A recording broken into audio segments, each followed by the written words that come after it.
Hi everyone, and welcome to Whiteskys Wisdom. This is a reading for Taurus. How you going, beautiful Taurus? We'll just take the first two. I receive life's gifts with joy and pleasure and gratitude. I open myself to all good. I am centered in truth and peace. The universe is one of great order and peacefulness, and I reflect this in every moment of my life. It's time to open yourself to all good. Let's see what this good is. I'm centered in peace and truth. Thank you. Take a break. A life's work, not a season. Get off the treadmill. It's time to actually open yourself to the good that you can receive for yourself. Physically, nurture yourself. Lots of time, meditation for your mind, good food. Holiday, break, even if it's for a moment, just to stop and breathe. Quiet time.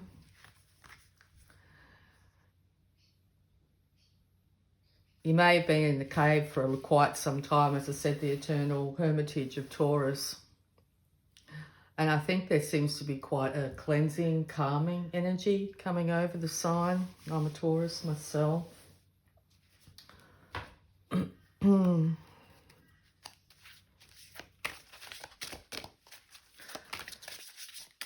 Advice for Taurus, please. Thank you.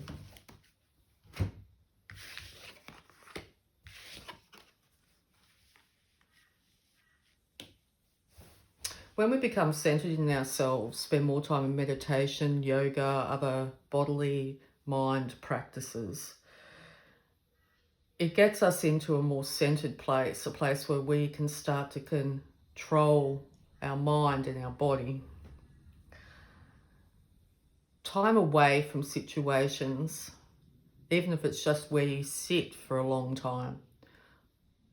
A situation where you move through a home in a certain way, or your work day in a certain way, just to take a slight deviation, to sit and straighten your back up and to breathe for a second. It's actually going to completely shift your whole world here.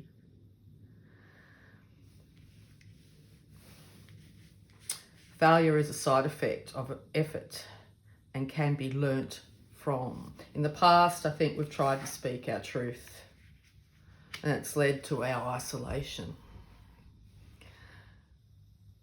We can be like a bull at a gate is probably the best way of describing it. It's the best way I describe myself sometimes when I have to emotively speak. Bah. Yeah. So I've learnt to take a breath, which has been a lifelong lesson. But I think we're learning to sort of stand back and observe with the wisdom that we've gained over the last few years, and hasn't it been a whirlwind? To actually sit back in our own truth. And in that, there's this place of peace. I think we're trying to take our paddock, our nice comfy paddock, wherever it be, whatever we've created. Nicely fenced, mate, it's our space, nothing, we've got us to a stage where nothing encroaches on that paddock. But we might need to take that paddock with us wherever we go, as in to have space around us, boundaries. And we're learning that.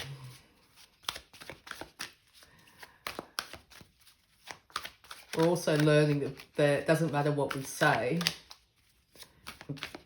people are going to do what people are going to do. Embodiment. Yes. Meditation, that's a moving meditation. I was mentioning that earlier. Tai Chi, yoga. It's good to meditate just to meditate, and that is in itself absolutely incredibly restorative. But when you put movement into it, or a rhythmical dance, it brings our body, mind and spirit into alignment, where we have both feet firmly positioned on the ground, our hips in alignment, facing forward. This woman in her pose is very much open, centered, shoulders relaxed, head and neck looking calm, feet firmly on the ground, and head firmly in the universe. That's a place of best manifestation.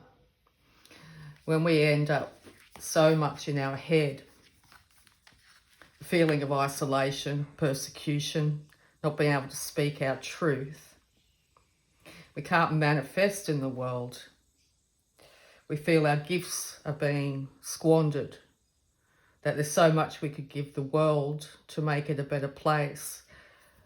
But the infinite chasm between where we are and where we need to get to, or where other people are, is terrifying. I mean, to cross those waters would be terrifying.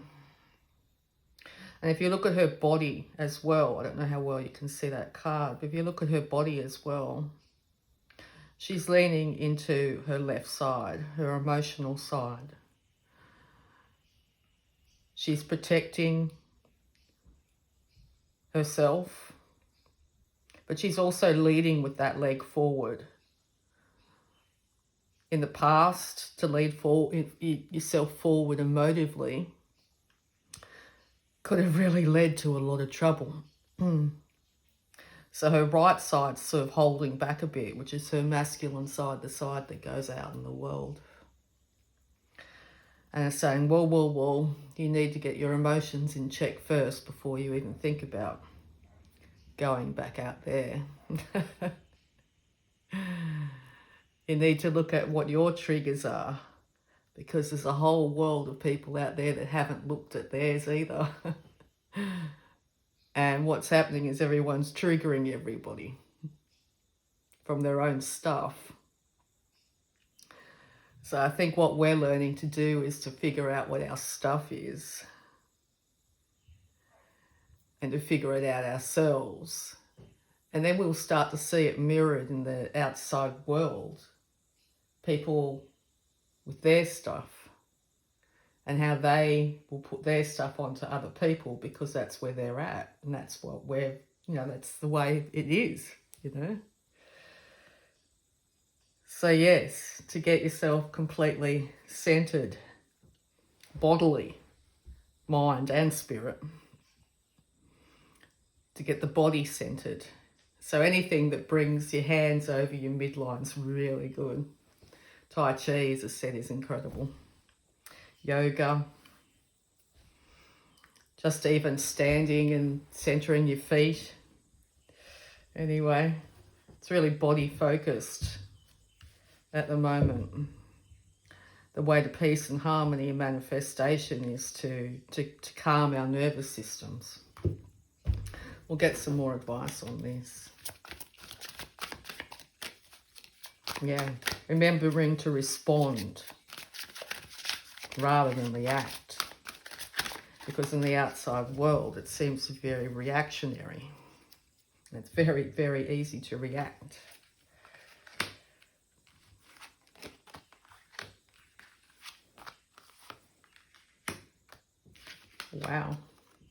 Wow. So yes, you're looking to higher realms, your spirit guides, your intuition, higher calling, that little inkling in your gut that says, oh gee, I'd like to do this or whatever. You may literally be more stargazing than normal. But it's all about how we represent ourselves in the world, I think, now. So it's about what the world sort of presents as what we think we should be, as in You know, you see that you should have, you know, do this or that, you know, have the car, have the house, have the, you know, whatever it is that is presented to you as what should be family and societal.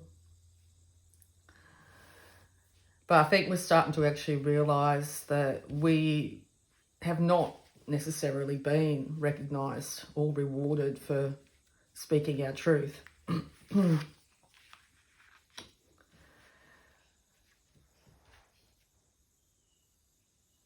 So failure is a side effect of effort and can be learnt from. So perceived failure is just a lesson. It's just a way of saying, well, that didn't necessarily work out that way, and how can I make it work better in the future? So yes, maybe more soul searching is needed before we speak our truth. Make sure that we come from a place of love and healing. Make sure that you look inside during meditation and realise that there's nobody else in the world that you can change. The only person that you can change is yourself. So it looks like we're doing a massive transformation and internal metamorphosis now with Uranus in our sign. It's coming to an end, as in it's been a few year journey now of complete, utter transformation. Ground shaking transformation, not just for us, but the world stage and all large. And I think now we're starting to embody the change.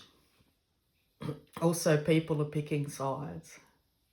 You'll see that around as well. As in, the people that are choosing to improve their life and prove themselves and not listen to the rhetoric that the world's coming to an end, or, as you know, whatever it be, and decide that themselves, each in their own lives, are going to make it better. Even just tiny little changes, physical changes, you know, less cups of coffee and tea, and maybe a 10-minute meditation instead of, you know, racing out the door, or, you know, eating that third, fourth cupcake, whatever it be, you know, whatever, I'm just, you know, anyway, so I'll get some more advice. It's quite a philosophical reading, this one. Fascinating. Yeah, you want to flip so you can come out. Firm foundation, yes, physical, mind, body, spirit, the Trinity, the triangle, mind, body, spirit. With that, the foundation, that's when creation happens. That's when foundations and achievements can be built in this world. It's getting the mind, body, spirit, Trinity organised here. So, as I said, moving, meditation, taking better care of yourself, drinking a glass of water instead of that, you know, how many cups of tea, in my case. Love tea. Anyway. But we're certainly getting signs and symbols in the real world. Animals have been really significant to me, particularly birds. I don't know for anybody else, and there seems to be quite a huge symbology of birds on this card. But yes, we could be also switching from daylight hours to nighttime hours, as in being really awake and alive during the day, and then some evenings it's full moon, I think, tonight. Yeah. You may be wide awake and really tapped in. We'll just see if we can get any more advice, because it seems to be pretty clear. Any more advice for Taurus? So yeah, all this eternal hermitage, as I've called it, looks like we're actually getting the foundation stone to creating an incredible world for ourselves, people around us, our pets, our communities. Yeah, any more advice? Thank you. Got a couple more. Flesh this out a bit. This is quite a general one as well. This reading is quite philosophical too.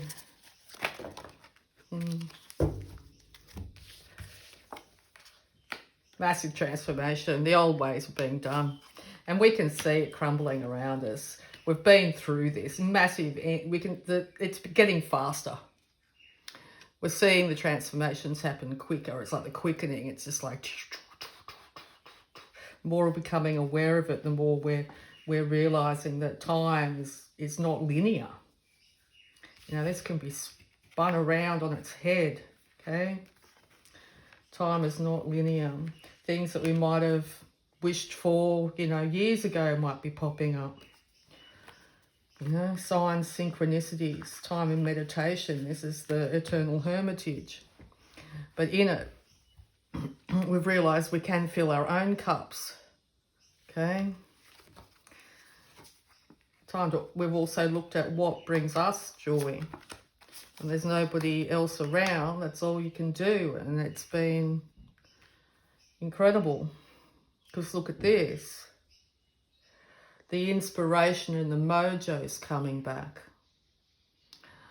I think that we had to go out of the pen, but then we were put deliberately back in the pen, as in, you know, then we realised there was a pen, is probably the best way of describing it, with world events and stuff like that. And so we've been dealing with the quandary of the pen, I think. Is the pen, I'm talking about if we were a bull in a pen, do we create that pen, that fence, that enclosure? That's what I mean, not pen. Is that of our creation, or is that imposed on us? Okay, and we've been testing the fence, at times running it. To find what it brings us, what is our happy, okay? What's our happiness between our love of being home and stayed and gorgeous home and having all the beauty around us and not going very far, and then also the ability to have freedom to frolic in the sun in the hills. So we found that, yes, we love being at home with our dog at our feet or whatever it be, to squirrel away our money. But we're finding peace and joy in the fact that we can enjoy it with others. That may not feel like it's in your world at the moment, but once we find our happy, then others will know us for who we truly are and be able to show us the love language, I suppose you could say, that you know, people need to bring in mutual relationships that are, it can be friends, colleagues, of course, romantic.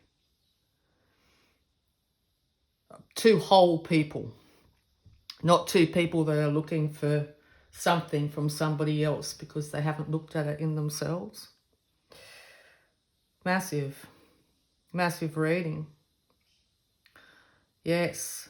So it's a seeking of wholeness, and then either exhibiting out in the world a more whole and centered, rounded Taurus, one that's not the beast of burden or the sacrificial animal anymore, that we have amazing creative abilities, incredible creative abilities, that where there is rot and decay, we bring life. We restore, we regenerate, we build, we nourish. And we have a lot to give to the world. But in the past, that's been used and abused. The inner, the outer, the inner, as in, yeah. So when we have been using and abusing ourselves, not caring for ourselves or mentally or physically or whatever it is, the inner creates the outer. We haven't been able to express that in the world, and I tell you what, the world really needs a lot of what we can give it. to create beauty where there was none, to bring life back into a situation or a space, to create bountiful gardens and beautiful businesses and gorgeous homes and whatever it be. Just a smile to somebody down the street, you know. We have a lot to give. So that's what the Eternal Hermitage was for. To start to embody and get our firm foundation. What brings us joy, what brings us stability. And now it could even be time to think about, with less emotive language coming out of the cave. It's time to express ourselves. Maybe it's a time not to say what we're going to do, but just do it. And prove by our actions and less our words exactly what and who we've become during this massive metamorphosis of time in our cocoon. And beautiful butterflies we are. All right, I really hope that helped. I really love you all, and bye for now.